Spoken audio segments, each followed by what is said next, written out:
Assalamualaikum warahmatullahi wabarakatuh. Perkenalkan, nama saya Maura Cindy Gunaya Prima, NPM 2014151008 dari kelas Kehutanan A, mata kuliah Hidrologi. Saya di sini akan mempresentasikan analisis curah hujan, perubahan tutupan lahan, dan penyusutan kurva IDF untuk analisis peluang banjir, studi kasus Das Cerucuk Pulau Belitung, yang dikutip dari jurnal Narulita tahun 2017. Yang pertama yaitu daftar isi yang terdiri atas pendahuluan, metodologi, hasil dan pembahasan, dan kesimpulan. Yang pertama yaitu pendahuluan.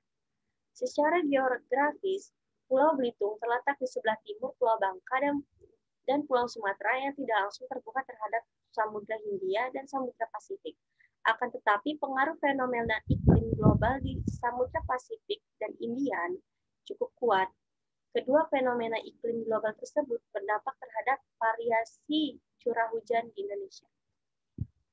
Guna meminimalisasi dampak perubahan curah hujan dan konservasi lahan, diperlukan sebuah alat bantu, yaitu kurva frekuensi durasi intensitas hujan atau Intensity Duration Frequency atau IDF. Kurva IDF adalah alat bantu yang dapat dimanfaatkan untuk menghitung debit banjir rencana yang diperlukan dalam perencanaan bangunan pengendali banjir. Daerah penelitian dan sebaran stasiun pencatat hujan dapat dilihat pada gambar berikut. Yang gambar ini yaitu peta lokasi penelitian Das Cerucuk dan lokasi stasiun pencatat hujan. Selanjutnya yaitu peta geologi Das Cerucuk ditampilkan pada tabel berikut, yaitu peta geografis Das Cerucuk. Terdapat legenda Das Cerucuk, Pulau Belitung. Yang kedua yaitu metodologi. Data dasar yang digunakan dalam penelitian ini adalah data curah hujan harian dari dua stasiun yang memiliki data time series yang yaitu stasiun Bulu Tumbang dan stasiun Pilang milik Badan Meteorologi, Klimatologi, dan Geofisika atau BMKG. Analisis parameter hujan atau curah hujan bulanan, intensitas maksimum curah hujan, dan jumlah hari hujan pada setiap bulan dilakukan dengan metode statistik menggunakan data dasar tersebut. Metode perhitungan perubahan tutupan lahan.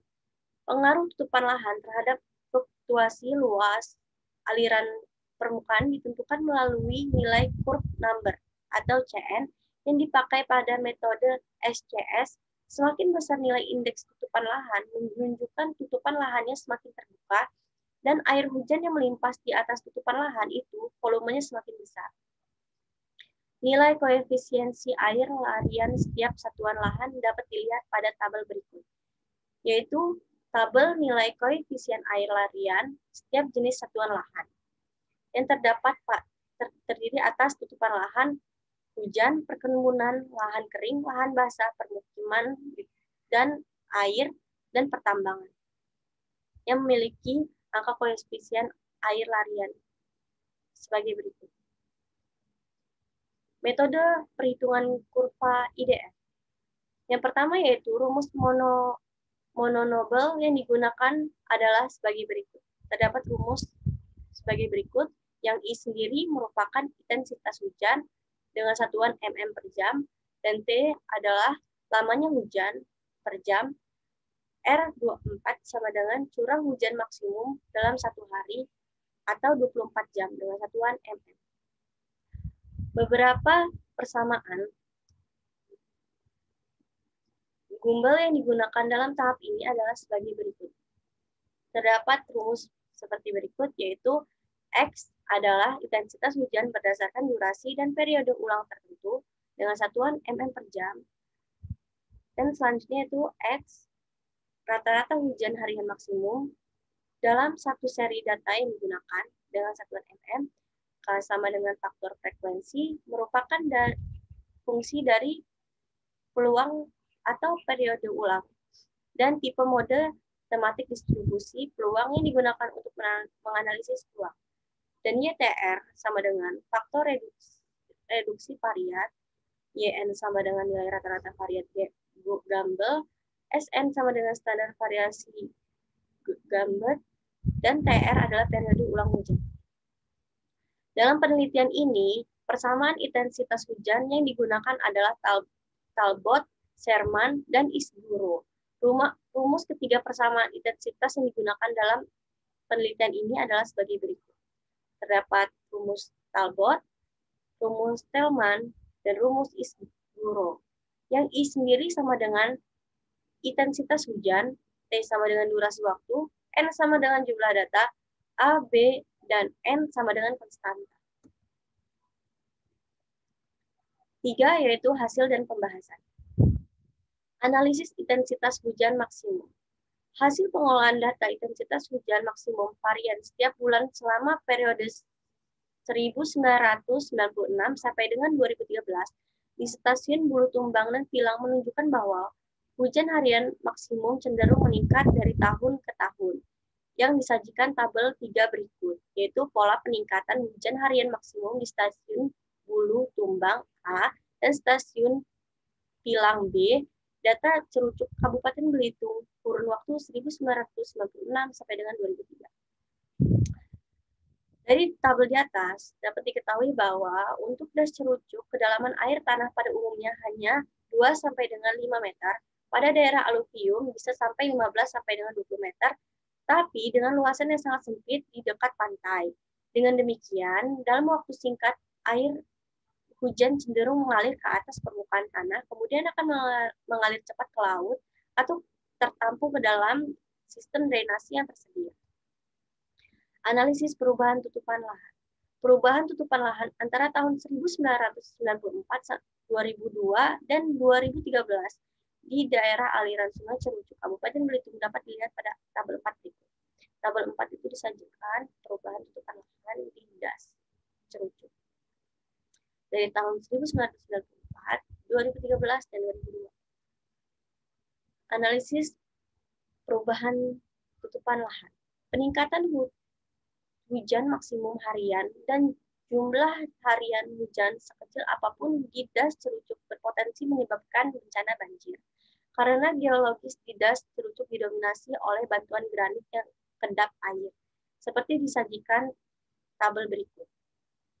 Dengan kondisi ini tentu berdampak pada peningkatan nilai koefisien air limpasan atau C yang berpotensi meningkatkan luah banjir apabila sistem infrastruktur drainase yang tersedia tidak mampu menampungnya.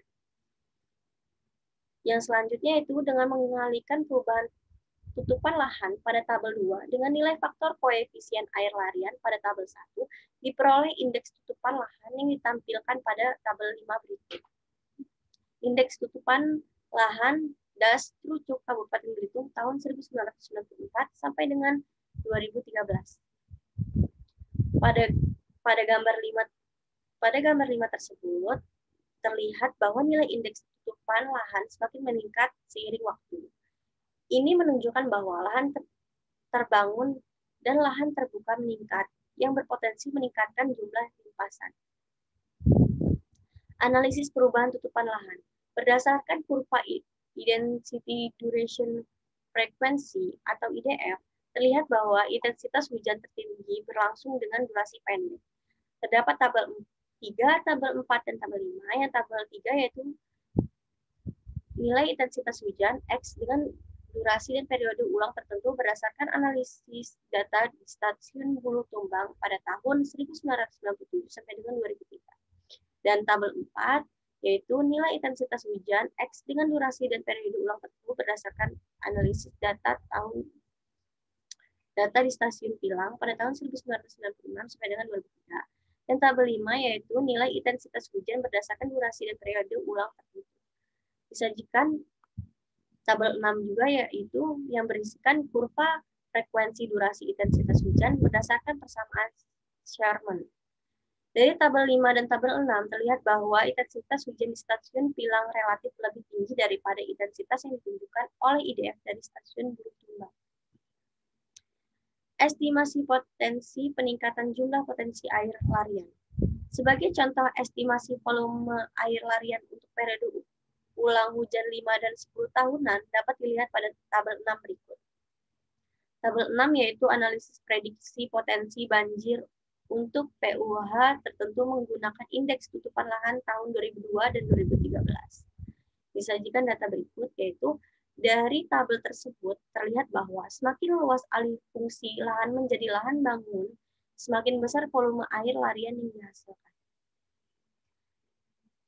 Selanjutnya yaitu terdapat tabel 7 yang bergambar grafik peningkatan volume air larian periode tahun 1994 sampai dengan 2013. Untuk desain saluran drainase di Belitung dipilih durasi hujan 1 jam dengan periode ulang hujan 10 tahun, yang menunjukkan bahwa volume air limpasan semakin banyak seiring waktu di kedua stasiun tersebut dengan rata-rata penambahan volume air limpasan sebesar 6,5% selama periode 2001 sampai dengan 2003. Artinya di kedua stasiun tersebut peluang terjadinya banjir bertambah dari tahun ke tahun. Yaitu yang terakhir, kesimpulan. Dari data yang sudah dijelaskan, dapat disimpulkan bahwa hasil analisis data curah hujan menunjukkan adanya peningkatan curah hujan harian maksimum karena curah hujan ekstrim akibat perubahan iklim. Yang kedua yaitu hasil eliminasi jumlah volume air limpasan didasarkan IDF terbaru menunjukkan adanya peningkatan volume air limpasan dari tahun ke tahun dan dapat meningkatkan juga peluang banjir das cukup. Dan yang ketiga yaitu perbaikan dan pembangunan sistem drainase mikro maupun makro perlu dilakukan berdasarkan pada kurva IDF terbaru apabila perubahan intensitas hujan sesuai dengan periode ulang yang digunakan mengalami perubahan secara signifikan. Dan yang terakhir yaitu volume drainase dalam pembangunan infrastruktur sumber daya air di Das Terucuk Kabupaten Belitung tersebut dapat ditentukan berdasarkan hasil perhitungan kurva IDF untuk keamanan Kota Tanjung Pandan sendiri. Sekian, terima kasih presentasi dari saya. Bila ada hal yang kurang baik, saya mohon maaf. Terima kasih. Wassalamualaikum warahmatullahi wabarakatuh.